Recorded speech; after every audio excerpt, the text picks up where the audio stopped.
Good morning बच्चों, कैसे हो? पढ़ाई लिखाई चल रही है। हम आज सूक्ष्म जीव, मित्र और शत्रु इस चैप्टर के तीसरे वीडियो में, तीसरे क्लास में हैं।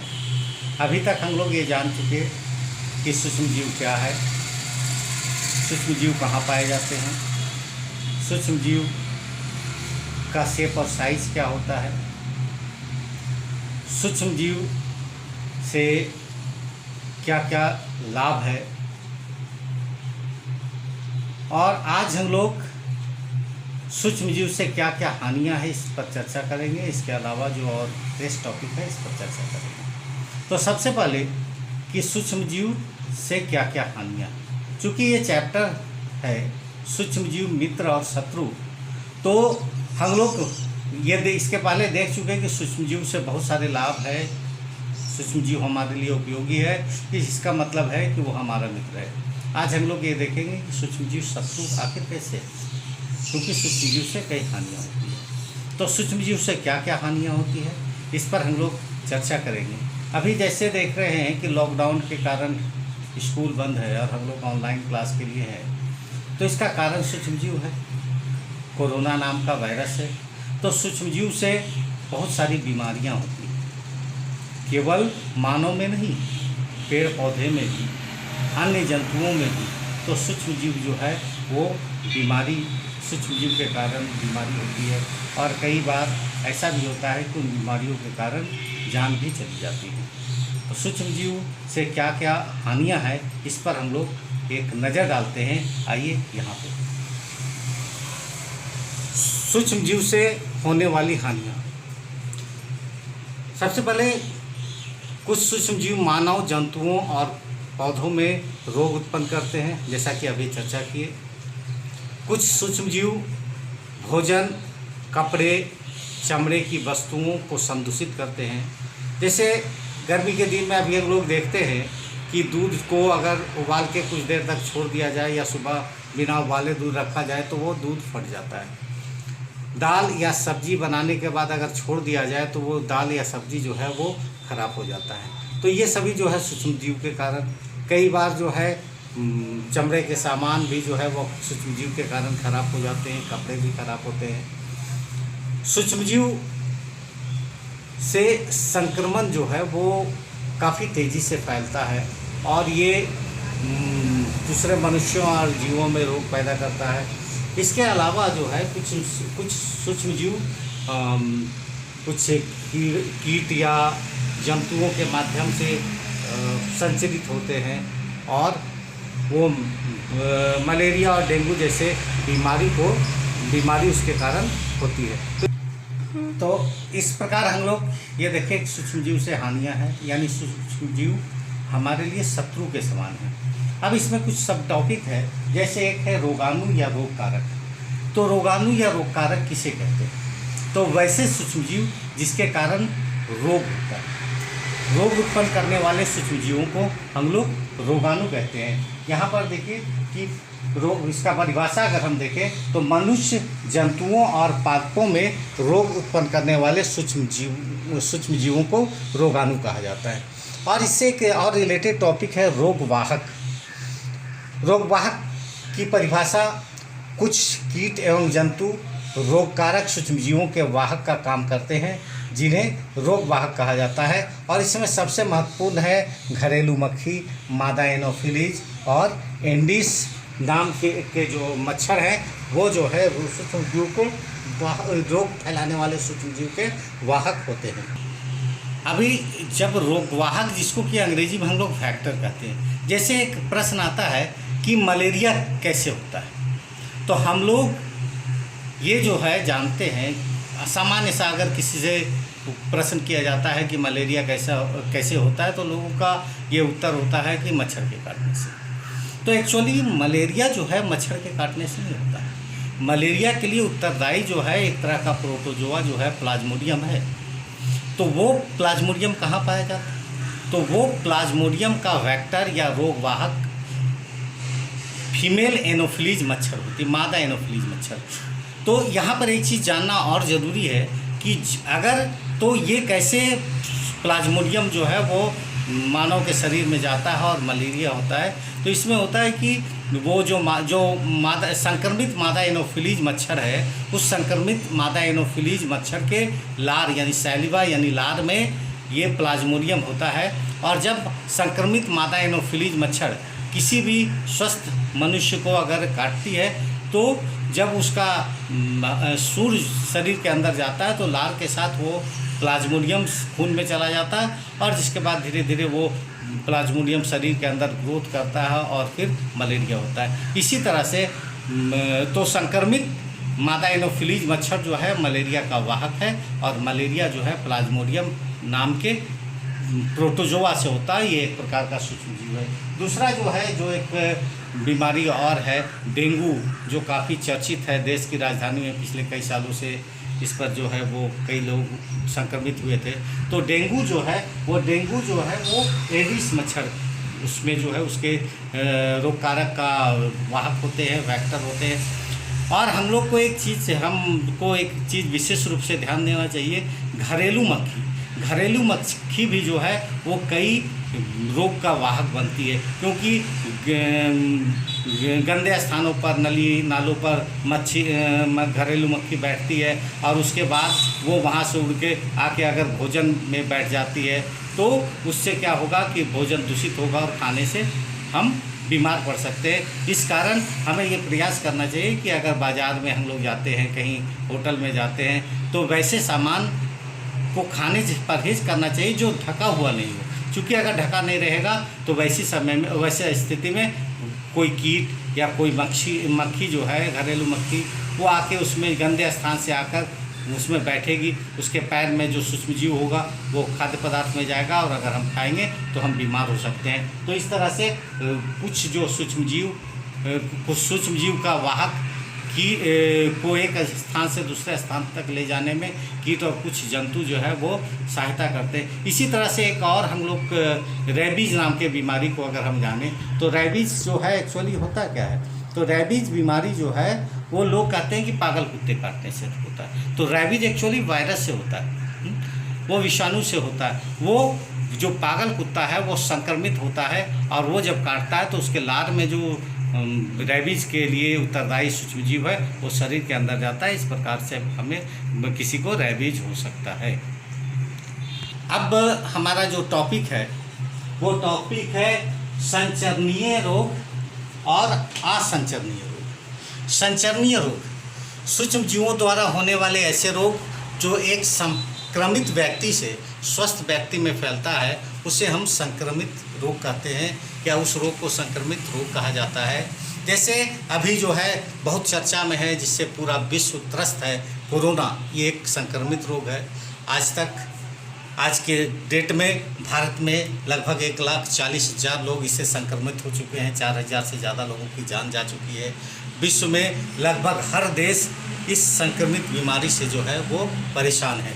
तो कोरोना, हैजा, सामान्य सर्दी जुकाम, क्षय रोग जिसको टीबी कहते हैं, चिकन पॉक्स, ये सभी जो है संक्रमित रोग है।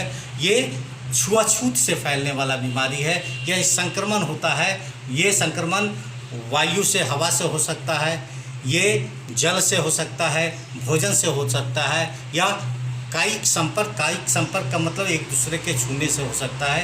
तो वैसे रोग को हम लोग संक्रमणीय रोग कहते हैं।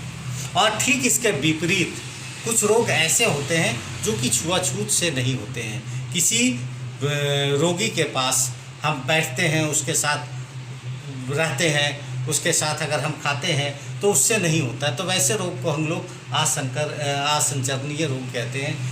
अब इसकी परिभाषा पर अगर हम परिभाषा की बात करें तो वह रोग जो संक्रमित व्यक्ति से स्वस्थ व्यक्ति में नहीं फैलता है उसे असंचरणीय रोग कहते हैं। जैसे एड्स, मलेरिया, कैंसर इत्यादि जो है वो असंचरणीय रोग के उदाहरण है। अब जो है हम लोग देखेंगे कि कुछ रोग मानव में और अन्य में जो होने वाले रोग के लिए कौन कौन से जो है रोगाणु उत्तरदायी है और उसके बचाव के लिए हम लोग को क्या करना चाहिए। अब हम लोग देखते हैं कि वायरस से, जीवाणु से और प्रोटोजोआ से होने वाले प्रमुख रोग कौन है। तो सबसे पहले वायरस से होने वाले रोगों में कोरोना, पोलियो, खसरा, चिकन पॉक्स, हेपाटाइटिस, ये सभी रोग वायरस से होते हैं। जीवाणु से होने वाली जीवाणु यानी बैक्टीरिया से होने वाले प्रमुख रोग में क्षय रोग, जिसे टीबी कहते हैं, हैजा, टाइफाइड आदि है।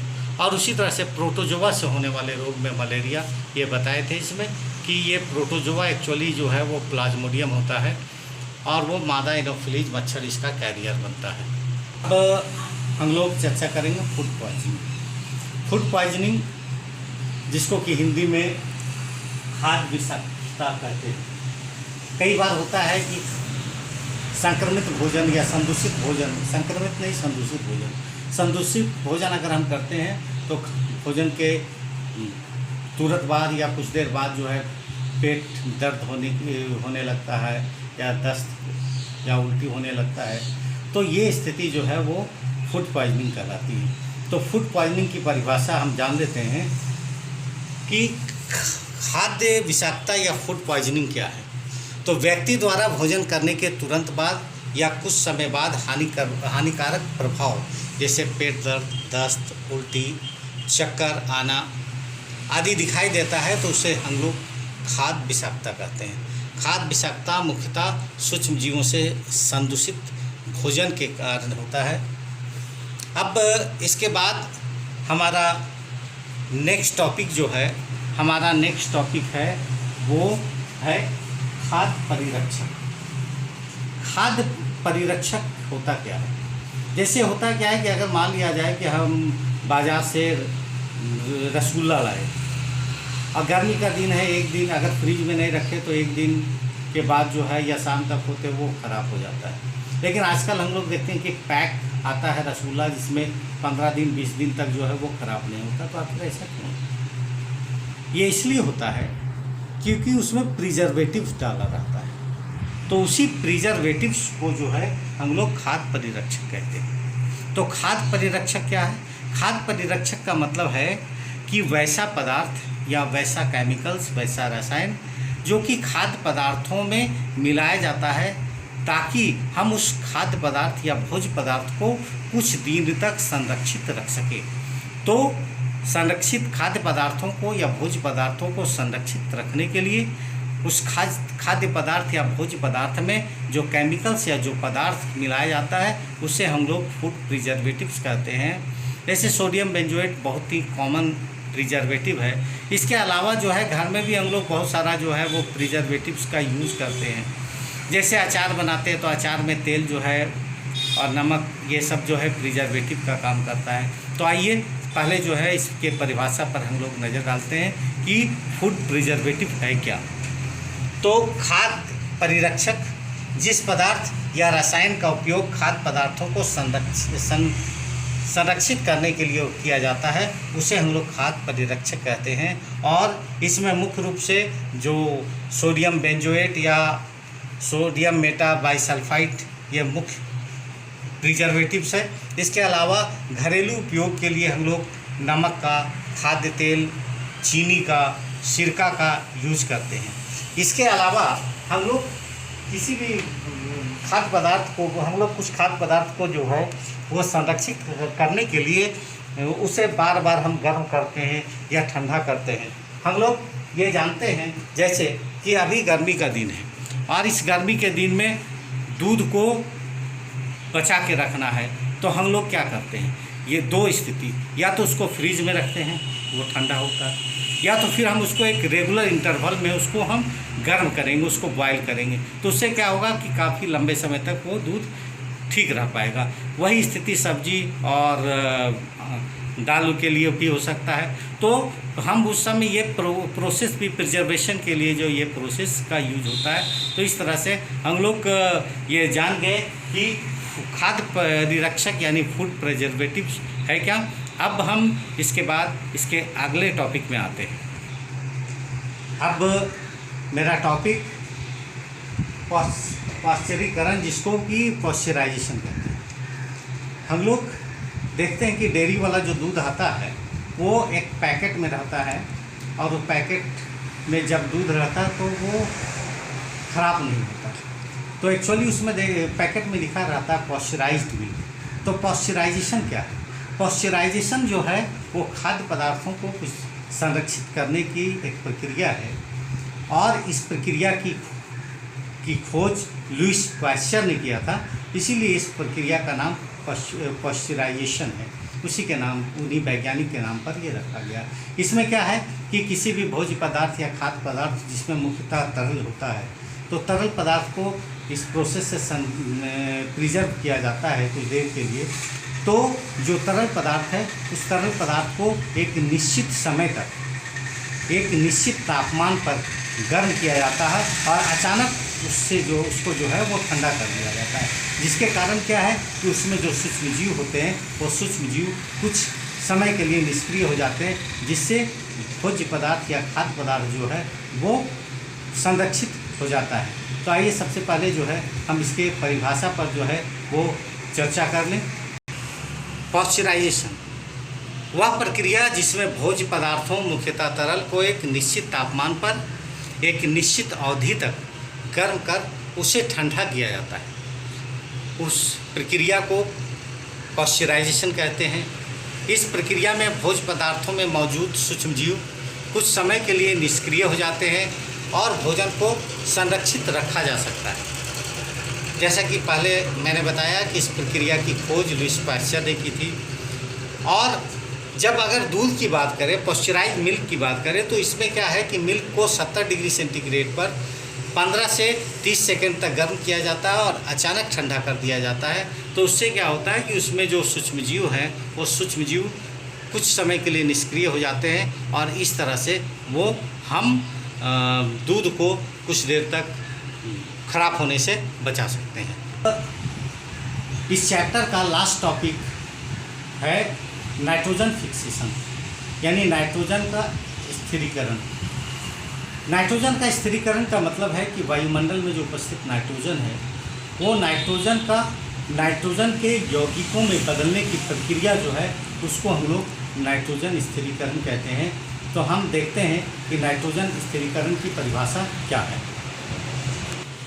वायुमंडल में उपस्थित नाइट्रोजन गैस के नाइट्रोजन के यौगिकों में बदलने की प्रक्रिया को नाइट्रोजन स्थिरीकरण कहते हैं। जैसा कि हम लोग जानते हैं कि वायुमंडल में लगभग 78% नाइट्रोजन गैस है, और नाइट्रोजन बहुत इम्पॉर्टेंट कंपोनेंट है, क्योंकि प्रोटीन में, विटामिन्स में और हमारे शरीर में या हमारे शरीर के ग्रोथ के लिए, प्लांट के ग्रोथ के लिए नाइट्रोजन जो है सबसे ज़रूरी है और सबसे इम्पॉर्टेंट चीज़ है। वायुमंडल में नाइट्रोजन गैस पर्याप्त मात्रा में है, सबसे अधिक मात्रा में नाइट्रोजन गैस तो होते हैं।